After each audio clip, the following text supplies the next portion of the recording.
So here I am getting busted.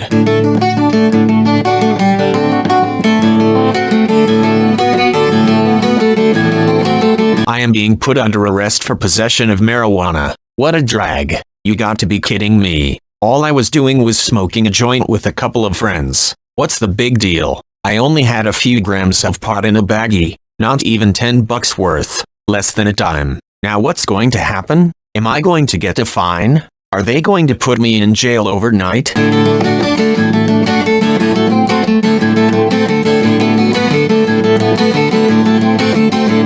I really don't know. What if my parents find out? You would think the cops would have better things to do with their time than busting good people like me. I've never been in trouble with the law before. Not for anything in my entire life. This is all bullshit. In fact, that cop set me up. He tricked me. This is entrapment. Let me tell you what happened. Listen to this. Here's the story.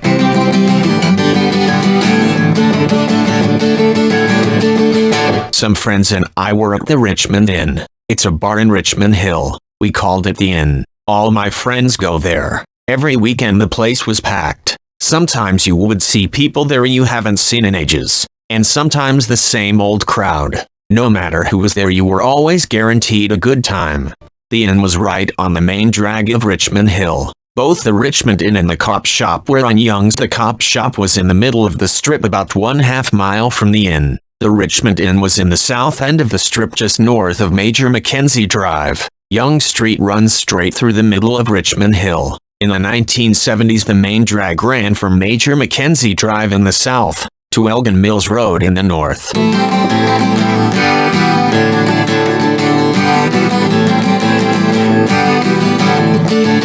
It's a lot longer than that today. The parking lot for the Richmond Inn was huge. It went from Young Street in the front through to Church Street in the back. The back door of the inn was about halfway down the parking lot. It was right in the center between Young and Church. It was dark, a perfect place to smoke a joint. You could stand off in the shadows and no one would notice you back there.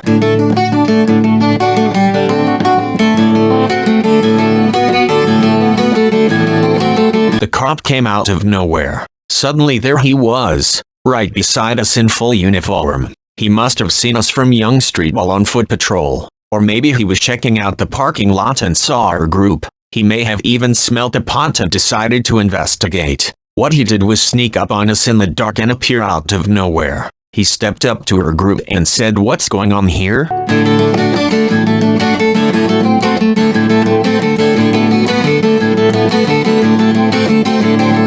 Then he stepped forward and turned on his flashlight. Right away I dropped my hand holding the baggie to my side. Then I flicked the bag onto the ground behind me. Almost at once the cop found the baggie of pot with his flashlight beam. He must have seen me drop it. He pointed the flashlight at it and said to me, "What is that?" By now I had the cop's full attention and everybody else seemed to have melted away. When the cop pointed his flashlight at the baggie on the ground, he asked me, "What is that?" I answered, "I don't know."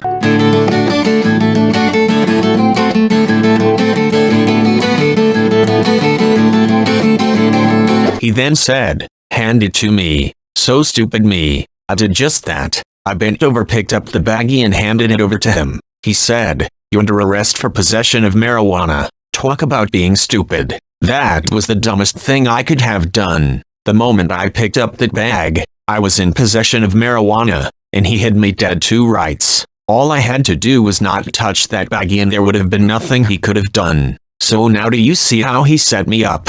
He tricked me into picking up the bag of pot just by simply saying, "Hand it to me." And I was the idiot who fell for it and did what he asked me to do. That's how he entrapped stupid me.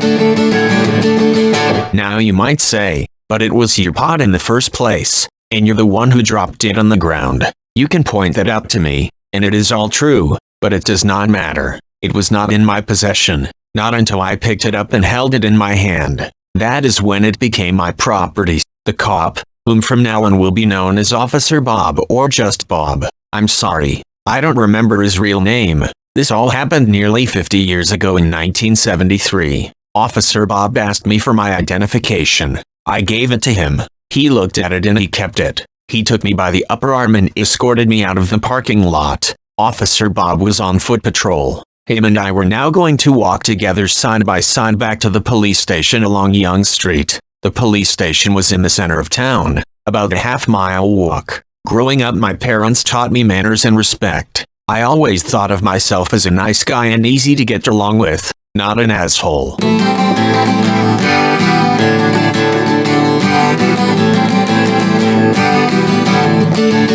Although by no stretch of the imagination could you call Officer Bob and I friends, I did treat Bob with respect, and in return he treated me with respect as well. I think we may have talked a bit on the walk to the police station. I remember I was not handcuffed. I asked him what he would do if I took off running. He said nothing. I have your ID. I had nothing to say to that. I remember what worried me most while walking to the cop shop was what would happen if someone I knew saw me walking down the street side by side with a cop, just like we were good buddies. I didn't want rumors to start that I was a narc, an informer. When we got to the police station, Bob took me into the main office. There were a couple of plainclothes detectives in the office. When Bob and I came in, they both looked up from their desks. One of them said to Bob, "What have you got here, Bob?" Bob said to him, "Don't worry, he's okay." Officer Bob took me into another part of the station where I was processed for possession of marijuana. I received a summons to appear with a court date, then I was released.